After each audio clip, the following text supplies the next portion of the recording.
Eh, c'est quoi le texte? Ah. Hmm.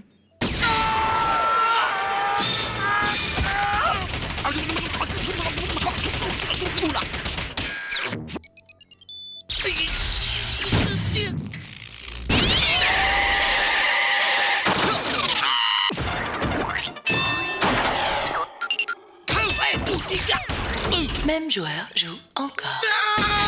Il faut bien secouer, Orangina. sinon la pulpe, elle reste en bas.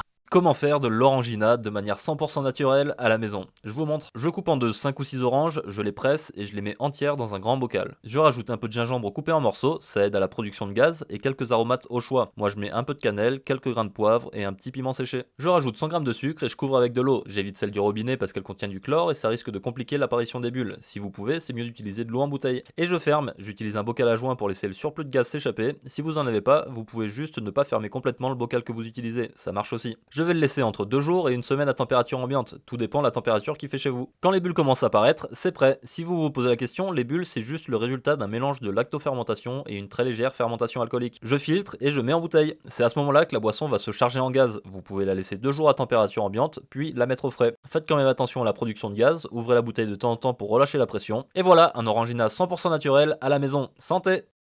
Comment faire de l'orangina de manière 100% naturelle à la maison? Je vous montre. Je coupe en deux 5 ou 6 oranges, je les presse et je les mets entières dans un grand bocal. Je rajoute un peu de gingembre coupé en morceaux, ça aide à la production de gaz, et quelques aromates au choix. Moi je mets un peu de cannelle, quelques grains de poivre et un petit piment séché. Je rajoute 100 g de sucre et je couvre avec de l'eau. J'évite celle du robinet parce qu'elle contient du chlore et ça risque de compliquer l'apparition des bulles. Si vous pouvez, c'est mieux d'utiliser de l'eau en bouteille. Et je ferme, j'utilise un bocal à joint pour laisser le surplus de gaz s'échapper. Si vous en avez pas, vous pouvez juste ne pas fermer complètement le bocal que vous utilisez, ça marche aussi. Je vais le laisser entre 2 jours et une semaine à température ambiante, tout dépend de la température qu'il fait chez vous. Quand les bulles commencent à apparaître, c'est prêt. Si vous vous posez la question, les bulles c'est juste le résultat d'un mélange de lactofermentation et une très légère fermentation alcoolique. Je filtre et je mets en bouteille. C'est à ce moment-là que la boisson va se charger en gaz. Vous pouvez la laisser 2 jours à température ambiante, puis la mettre au frais. Faites quand même attention à la production de gaz, ouvrez la bouteille de temps en temps pour relâcher la pression. Et voilà, un orangina 100% naturel à la maison. Santé!